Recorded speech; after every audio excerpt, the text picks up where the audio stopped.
Hinalikan ako ni Lily sa pisngi. Hindi ko in-expect na gagawin niya yun. Pero tinulak ko siya. Don't get me wrong. If ever na pwede, gusto ko yung ginawa niya. Pero kung ako si Arthur, magagalit din ako sa ginawa niya. Kaya lumayo na lang ako. Ay, sorry. Nadala lang ng tuwa. No worries. Sige, matutulog na ako. Good night. Night. Ang awkward nung nangyari pero mas best na siguro hindi na lang namin yun pansinin. Ayoko din mag-take advantage dahil doon. As much as possible, sana makita niya na si Arthur para makalayo na ako sa kanila.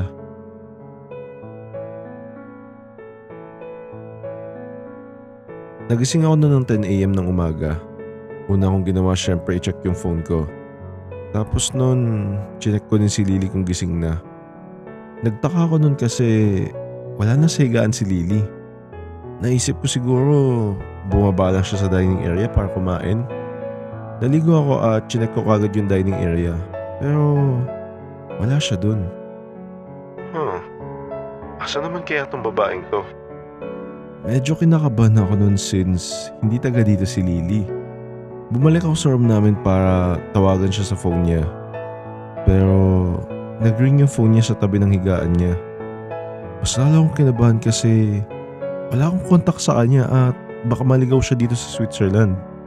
Tumawag kaagad ako sa lobby para i-check kung lumabas si Lily. Chinek na lang yung CCTV at na-confirm nila na lumabas si Lily sa building. Nakabihis siya ng pangalis at may dalang bag. Tatawag na sana ako ng pulis para humingi ng tulong biglang may kumatok. Good morning. Saan ka galing? Anong nangyari? Ba't tarantang-taranta ka? Akala ko iniwan mo ako. Ha? Ba't naman kita iiwan dito? Ikaw gumastos para mabuhay ako dito. Saan ka ba nagpunta? May nakita kasi akong bakery malapit lang sa building natin. Yung binigay mong sukli sa akin kahapon pinambili ko nun. Huwag mo na ulit gagawin yun. Bakit? Saglit lang naman ako ah. Pwede ka naman lumabas. Basta yung phone mo dadali mo palagi. May bag ka namang dala pero ba't hindi mo dinala yung phone mo? Nakalimutan ko siya ilagay sa bag. Gusto ko kasi sanang pilihan ka ng tinapay before ka magising. Bakit mo naman kailangan gawin yun? May pagkain naman sa dining area dito ah. Wala lang. Feel ko kasi wala na akong maitulong sa'yo. Grabe ka kasi magbigay sa akin. Gusto ko lang sana bumawi kahit sa maliit na bagay lang. Thank you kung ganun. Pero next time please, huwag mo iiwan yung phone mo. Paano na lang kapag naligaw ka? Malapit lang naman siya. Pero sige, di na ako ulit. Sorry. Sige na, okay na ako. Patingin nga ang tinapay na binili mo. Ito oh. Ba't parang puro matatamis ata pinili mo? Bakit? Ayaw mo ba ng matatamis? Hindi ah. Nakagulat lang kasi favorite ko to. Bawal ako sa masyadong asukal pero since ayoko masaktan feelings ni Lily, inubos ko yung puro donut. Thank you pala dito. Buti na gustuhan mo. Tara, kain na tayo sa baba. Ikaw na lang muna. Nabusog na ako eh. Okay. After niya lumabas ng kwarto, dumiretso kagad ako ng CR para magpasabog ng bulkan. Ano? Tara na? Saan tayo punta? Sa office ni Arthur. Tingin mo ba nandun siya ngayon? Oo naman. Bakit? Kinakabahan kasi ako eh. Baka magalit siya sa akin. Ba't naman siya magagalit sa'yo? Wala lang. Gut feeling ko lang. Siguro nga baka magalit siya. Ha? Bakit naman? Hindi mo siya inantay before ka magising eh. Ay, kapal ha. Siya tong nagka-ex-girlfriend dito eh. Mukhang uulit-ulitin mo yan lagi sa kanya. Talaga. Yari din siya sa akin pag nagkaayos kami. Cute ka talagang dalawa. Ha? Wala. Sabi ko perfect kayo sa isa't isa. Thank you. Tara na, mamaya baka di pa natin siya maabutan dun eh. After namin umalis sa hotel, dumiretso kagad kami sa office daw ni Arthur. Sinundan lang namin kung ano yung nakalagay sa business card niya. Bala ko nga sana ipakausap si Lily kay Arthur sa number na nakalagay dun eh. Kaso, mas naisip ko na mas better siguro makausap niya sa personal. Tara na, nandito na tayo. Wait, ito na ba yung office niya? Oo. Itong malaking building na to? Oo, yan daw eh. Grabe. Tapos nakaharap pa yung mga bintanang salamin nila sa mga bundok. Ibang-iba talaga, bebe ko. Grabe, makabebe ah.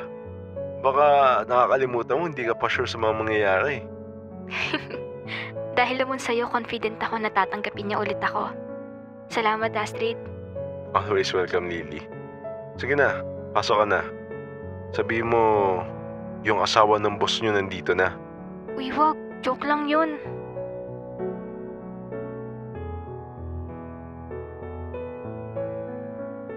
Pagpasok namin doon, halos walang pumapansin sa amin. Wala kasing tao sa reception. Pati yung mga tao doon, busy sa mga laptop or cellphone nila. Trinay namin kausapin yung mga tao doon pero puro ang sagot lang nila I don't know. Mga walang kwenta kausap eh. Halatang ayaw lang kami tulungan. Paano yan? Baka mamaya umalis na yun sa office niya. Wait, isip lang ako ng paraan. Maglupasay kaya ako dito sabay umiyak. Wag, baliw ka. Dadalhin pa pagiging isip bata mo dito. At least diba mapapansin nila tayo? Wait, mukhang Pinoy yun oh. Kausapin ko lang. Hello, are you a Filipino? Yeah, why do you ask? Ay, ano kasi, Pinoy din kami. Baka pwede mo kami tulungan. Kapwa Pinoy lang. Bakit? Anong may tulong ko sa inyo? Baka may kakilala ka dito sa building ng Arthur. Arthur... Harrington. You mean our CEO? Oo. Kilala mo ba siya? Oo, syempre. Boss namin yun eh. Baka pwede mo kami tulungan makausap namin siya in person. May business matters ba kayo kay boss? Maganda kung gagawa ka ng appointment. Hindi, no need. Emergency lang. Sa 20th floor, nandun office niya. Sige, thank you. Ingat lang pala kayo. Hindi siya mabait sa bisita. Actually, kahit kanino. Bakit? Paano mo nasabing hindi siya mabait? Halos lahat ng tao dito sinusungitan niya. Especially kapag babae ka. Anong meron kapag babae? Ewan ko dun. Hindi naman siya misogyny. Basta parang ayaw nilang madikit sa babae. Pagkakalam ko, wala naman yung asawa. Pero parang napaka-loyal niya sa isang babae eh. Sige. Thank you, bro. Good luck! Mas gumaan yung loob ko nung sinabi niya yun kay Astrid. Parang bumalik siya sa robot mode niya na laging galit sa babae. Siguro nga talaga ako lang yung inaantay nun. Sumakay kami ng elevator papuntang 20th floor nun. Grabe naman ang taas ng building. Tas nasa pinakataas siya. Nandito na tayo. Nanlalamig ako, Astrid. Bakit? Kinakabahan ako ng sobra. Natatay ka? Hindi, sira. Bigla akong kinabahan baka ano sabihin niya. Trust me, Lily. It's gonna be okay. Sige na, antayin lang kita dito sa labas ng pinto. Excuse me, do you have an appointment for Sir Arthur? Tell Mr. Arthur that her wife is here. But sir, Arthur doesn't have... Call him now. Please. Right away, sir.